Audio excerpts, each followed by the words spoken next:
In 1955, a Dieppe Renault garage owner by the name of Jean Redelet founded a small sports car company going by the name of Alpine. Throughout its history, Alpine released many rear-engine Renault-based sports cars, including the Alpine A110 Coupe and the A210 competition car.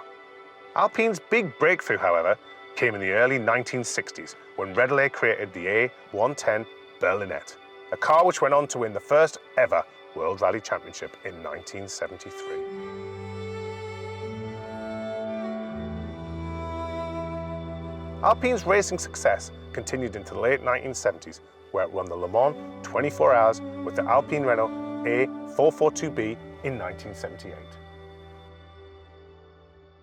Throughout the 80s and 90s, Alpine continued to make distinctive sports cars, but with less commercial success. And eventually, in 1995, the name faded away. Although the Dieppe factory did stay open and continued to make Renault sporting models. Fast forward 17 years, an Alpine name starts to reform and come back.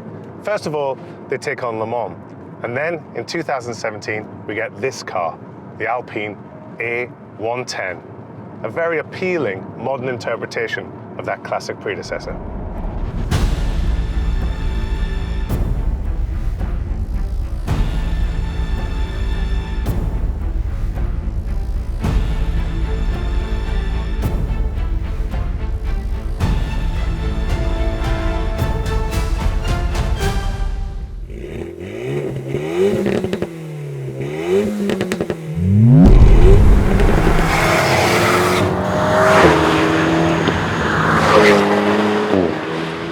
Thing you realize when you get in this car is that minimal mass.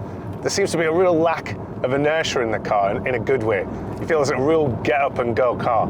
It's very light and very small and very agile. I love the way you can just place it on these country roads, and it doesn't feel big at all like a lot of modern cars do.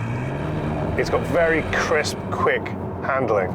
Steering's very light. Some would say too light, but I really like it. I think it delivers that feel through the road. Of course, we're running on very slim tires here, but that's all the more fun in this car. And it's not that sort of classic over-gripped new car.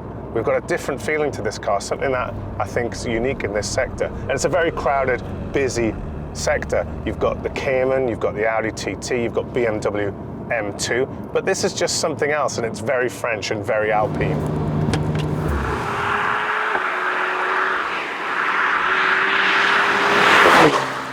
The first thing that strikes you about the car is its size. It's a very small car, but all the better for it, especially when you want to plant it on those British country roads. It's got very small overhangs front and rear, and up here at the front you have that very reminiscent look of the 60s Alpine that was designed by Giovanni Michelotti, and it has that same headlight configuration, albeit these days with very modern LED units.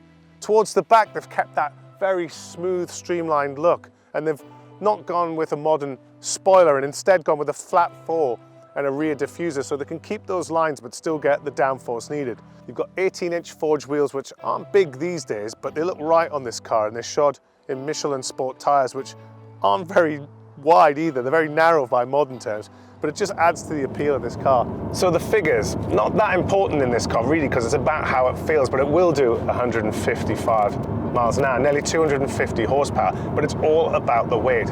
When they concept this car, they wanted it to come in at about 1,000 kgs, but that would have required carbon all round, and really they didn't quite make that, but it's just over 1,100 kilograms, and that's with over 90% use of aluminium in the bodywork. That fanatical attention to losing weight has really helped this car, and it's that virtuous circle of losing weight means you need less horsepower, you need less braking, because the car is a lot lighter. They've gone to some lengths as well. I mean, it's the first time in any production car we've seen Brembo incorporate the parking brake into the normal rear braking system, saving 2.5 kilograms. Not a huge amount, but again, it's just chipping away little gains all the time to make sure this car's as light as it possibly can be. And at that 50k price point, it just delivers something completely different to its rivals out there. Yes, it's not got as much horsepower as some. Yes, it maybe doesn't have that luxury feel as some, but for £50,000, it gives you something that a lot of cars just can't give you. And it's a great bit of fun when you get on it.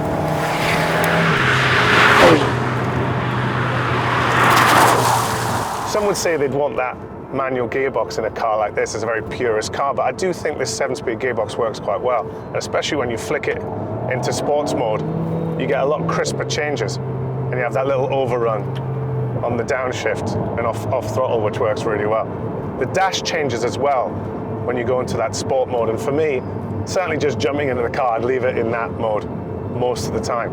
Inside, it's really nice, very functional, but a really nice car.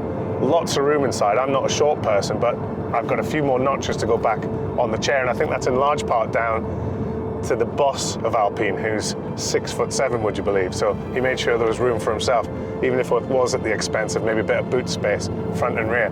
But this car isn't about pure practicality. It's about jumping in and having a lot of fun, and it's a hell of a lot of fun.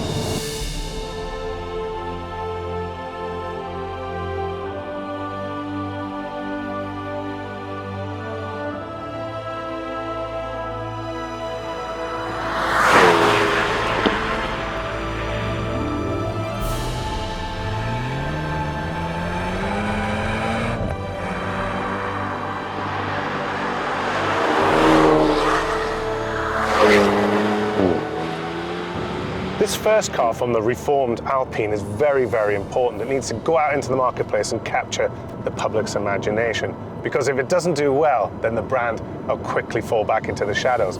But I think on driving this car, it could be the start of a new era for that little French company, and we could see many more of that distinctive sports cars. And frankly, I wish more manufacturers looked at this menu of very, very light, agile sports cars, and it could be a bright future for Alpine.